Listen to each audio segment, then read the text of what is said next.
Donc, nous sommes très heureux d'accueillir le professeur Luis Pinto. Thank you very much, Luis, for being this evening with us. We are really delighted to welcome you. Le professeur Luis Pinto est le chef de service de l'unité de glaucome du plus grand hôpital Santa Maria au Portugal. Il est auteur et co-auteur de plus de 100 articles concernant le glaucome. Il s'est beaucoup intéressé aux facteurs non pressionnels du glaucome, notamment le flux sanguin et aux facteurs de cicatrisation dans la chirurgie du glaucome. Et il est aussi très investi pour l'EGS, dont il est le secrétaire général. Et voilà, c'est quelqu'un qui a beaucoup de dynamisme et on est très heureux de t'écouter, Louis. Louis, ce soir, va nous parler d'épidémiologie, de définition des glaucomes avancés. Louis, we are listening to you. Merci bien pour votre mot et votre invitation. Ça, c'est tout ce que je sais en français. Et après ça, c'est en anglais. C'est assez bon.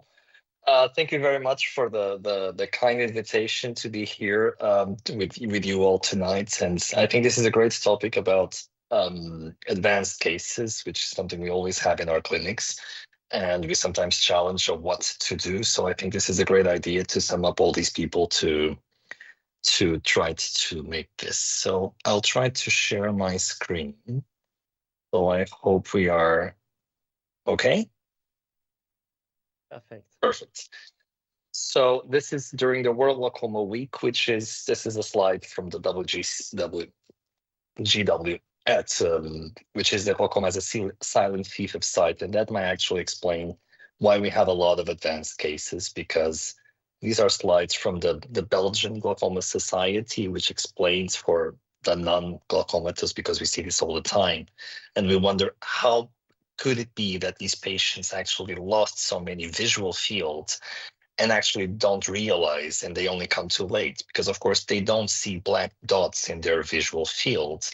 They actually just have that mist and that cloudiness around, but actually the central part of the vision remains stable throughout up almost to the very late stage, where you can still see the car in front, but actually you would realize that you are not seeing the kids running behind the ball. Of course, for us in glaucoma, once you have come to the clinic, it's fairly easy to, well, more or less understand whether those cases have advanced glaucomas by making a physical examination as a slit lamp, where you can see all the signs from the notches to the hemorrhage to the very thin rim that you have throughout. But the problem is these numbers keeps getting higher. And I'm not even talking about advanced cases. In 2020, so just 5 years ago, when you try to report the global incidence, you would realize it's 76 million people with glaucoma, 4.5 with moderate to severe visual impairment. This is 3.2 million blind people, which is excruciatingly high. But you see, if you think that as population ages, and particularly in Europe, these numbers were likely going to increase. So this is a problem that is increasing, unfortunately, but it's it means that we are living longer and more healthy, and that we actually living up to the point that we want to see ophthalmologists. So we have quality of life enough in our later years that we still want to engage with the national healthcare system to actually be diagnosed. So that's a sign of civilization. And this is the studies where you actually got data from to get those samples. And you will see how uneven these structures are. So the epidemiological studies that provide data for these incidence and risk factors mostly stem from Europe, or from specific populations such as China, Japan, or Barbados. But to say that throughout Africa or throughout the Middle East, there is little data to actually, we're extrapolating data from what we know, but we're not exactly sure how things are. I'm just going to share a small story because we're trying to get a study in Mozambique. Mozambique is a country in southern Africa which speaks Portuguese. And the reason I'm bringing this up is that we tried to, because black race is a risk factor for glaucoma, and we thought we could actually try to engage with them to diagnose and to treat. And when we approach the National Minister for Health, he realized that he came to us very nice and said, the life expectancy in Mozambique is 56 years old. So don't worry. I mean, we know you mean well, but this neurodegenerative diseases are not exactly what we think that might be the problem. So of course, it is more severe, but this is a disease which is more difficult to treat on those cases, and very likely it's not a priority for most of the health deciders if you don't have enough hospitals. But of course, as population ages, particularly in Europe, you will see that the risk and the incidence increases through age. So this is, for instance, when we start to screen or to actually consider the disease, when you're 40, it's 5 people out of 10,000, which doesn't seem a lot, but you see that the number multiplies by 10 or 15 as you go for your 60s and 70s, actually making sure that you should worry this as time goes on. But not all is lost, or not all is bad. The glaucoma is accounted for almost 9% of all the blindness in the world. But of course, as I just mentioned before, this is a problem of the high-income countries, because in other countries, they go blind for other diseases. Now, if you're a person of the glass half full, you will see that the blindness in glaucoma has decreased by almost 1/4. And that might mean that we're actually treating them better. Are we having more tools? But on the other hand, the visual impairment has still not decreased. So probably because we are living longer, we are still, as the slope goes down, it may not reach blindness, but we are still not to the point that we can actually prevent visual impairment from happening. The problem is, of course, and this is data from 1991 from Anders Hale from the early manifest glaucoma trial, where he came to the sad conclusion that 1/3 of the cases on the early manifest glaucoma trial were already advanced cases when they first started to see an ophthalmologist. So the challenges that we have to go through when the first time the patient interacts with us and doesn't even know the disease exists, and who probably is expecting it's a cataract or some glasses, and they're shocked to realize that they have a disease which is incurable and not feasible to regress the vision that they lost. Now, about the impact, this is very likely not just going to show a Charles-Bonnet prevalence, because sometimes we think about blindness and visual impairment, and we have little data for sometimes how this impacts their quality of life, and sometimes the care providers, so the caretakers of all these people who are not aware that if you have advanced cases or severe visual impairment, you may have some neurological conditions, if you will, where you may have patients complaining that they see something, or that the caretaker thinks that the patient itself is no longer sane enough. So this is something that we should raise awareness that sometimes these patients do have this Charles-Bonnet syndrome, which makes them have these visual hallucinations, that they cope very well with that, but sometimes the caretakers do not. So about the question, how do we classify glaucoma? I mean, what does it mean to have an advanced case? From the EGS guidelines, there are 3 simple classifications from the HODAP classifications, from early, moderate to advanced.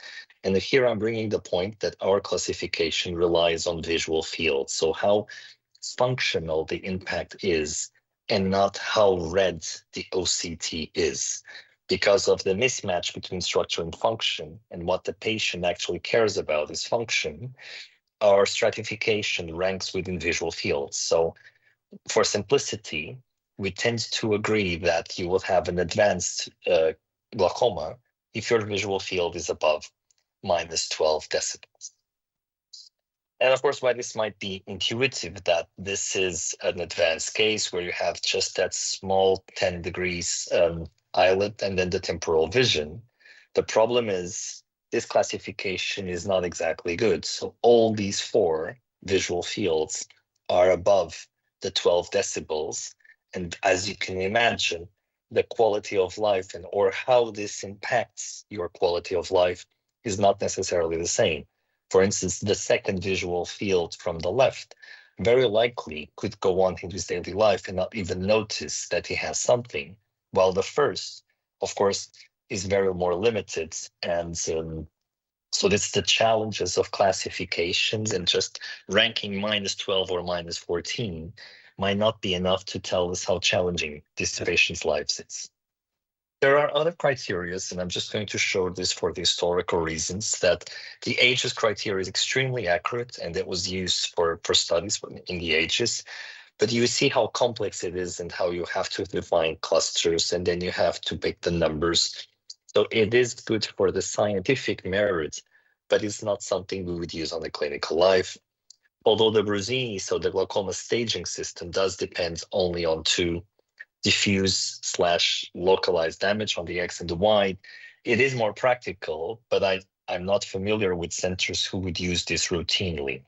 So the vast majority of us would use the 12 decibels of the visual field as the threshold for actually considering treatments that would prevent further deterioration of quality of life.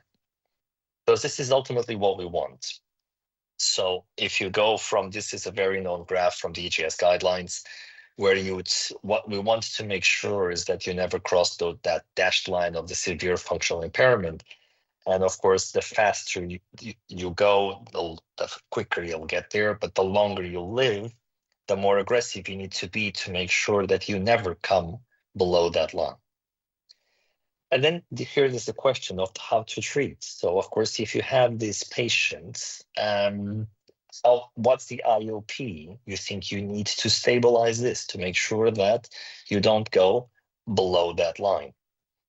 Well, we have to set up a target IOP, which is a theoretical concept, which, based on your assessment of the risk factors, would make you guess, and I'm trying to rationally guess, what will be the pressure that would you foresee that would not lead to further damage. So the more advanced, the more you have to live, the higher the IOP untreated and the risk factors, the lower your target needs to be. But then the question is, how much is enough? I mean, do we want just to settle for the below 21 or below 18 or 14? Is it a percentage? Should I just worry about 20 or 30% reduction? I'm pretty sure the next speakers will talk more about IOP and pressure. But my point here is that from the landmark studies that has been existing, you would see that for sure any advanced case, and this is data from the AGES study, needs to be at least below 18. And this is data from the AGES trial. And of course, the 18 tend to progress less, but the ones who systematically had pressures below 14 actually, during the follow-up of 7 years, did not show signs of progression. So high teens is not good enough for an advanced case. Of course, 18 is better than 22, but if you really want to save visual field, you need to go into the low teens section. This is basically. But then the question is, what happens if this patient had a normal tension glaucoma? I mean, very likely he already started with 14, 15 when they show up. And so how do you treat? I mean, would you accept the low teens as the holy grail of advanced case? No, you still need to provide 30% reduction from the baseline. So if you started with 14, very likely you may need to get to single digits. Now, the collaborative normal tension glaucoma treatment study made it, it was many years ago, more than 20 years ago, but it did show a benefit if you control for the cataract effect of treatment. So there is a benefit in effect. It's not big, but it exists, meaning that if you have a normal tension progressing with 12, you do have to aim for 30% reduction, and then you have to find a strategy which will get you to single digits. Now, the EGS guidelines have a word about the advanced glaucomas exactly on this, to make sure the things to avoid, the Choosing Wisely initiative, which I think we all have in our countries. Basically, item 12 highlights this, that lowering IOP to just below 21 in advanced cases is not enough, and that you should aim for the low teens. basically customizing this target IOP to make sure that you get the 40% reduction from the 6 to try to make sure that you would get to the left part of this scale. Now, going back how you treat this, and of course, we do think that this is again from the flowcharts from the EGS, that you can start with either medical therapy or laser. But here the question is, since we do have to save the visual field for a long number of years and people live until their 80s, should we not be more aggressive and try to lower IOP more to make sure that is it valid to bypass the medical and laser and go directly to surgery? Surgery is an option for sure, and trabeculectomy has been around for 40 years. It's a highly effective procedure, and 2 trials built on several multicentrical trials for 3 or 5 years data got a mean IOP of 12, which would get you on that ballpark that we wanted of the low teens, below 14. And actually, the question was whether or not this was safe and effective on real terms if you go directly to that. And I don't want to step into Carl's talk. I'm just going to mention here the TAG study, which is the Treatment for Advanced Glaucoma study, which just recently published the 5-year data, which shows that it is a safe and effective procedure to lower IOP if you really need that. And if you compare that to the medical management on the right column, you will see that it's 3 or 4 millimeters of difference, which you might think it's not significant. But then the visual field, even at 5 years, start to diverge. So it does bring a healthier effect. So to conclude, and not taking more time, is the take-home message, which is a challenging concept. So we don't have a correct terminology that actually reflects the complexities of how the patient is perceiving its disease, but it can be done at everyone's office by observation and with visual field, not OCT. These moderate to advanced cases make to 1/3 of the presenting cases. And of course, the data I showed was for the early manifest glaucoma trial. We've done recently an epidemiological study here in Lisbon with 1,000 patients. And sadly, 25% of the cases we found were already advanced. So it means that 40 years down the line, from Stockholm to Lisbon, the prevalence of undetected advanced cases is still above 20%, which is a bit sad, because now with all the OCTs and the visual field and the MIGs, the disease is still there. Of course, due to the longevity, and then the challenging, of course, to preserve the remaining quality of life. Treatment tends to be very much more intensive, especially to the risk of fixation threat. Very low target IOP, as Carl probably will mention, and surgery should become a higher ranked option in these cases. Thank you very much. Merci Louis pour cette très belle présentation qui nous montre effectivement que la situation de glaucome avancé est une situation fréquente et qu'il sera de plus en plus du fait du vieillissement de la population.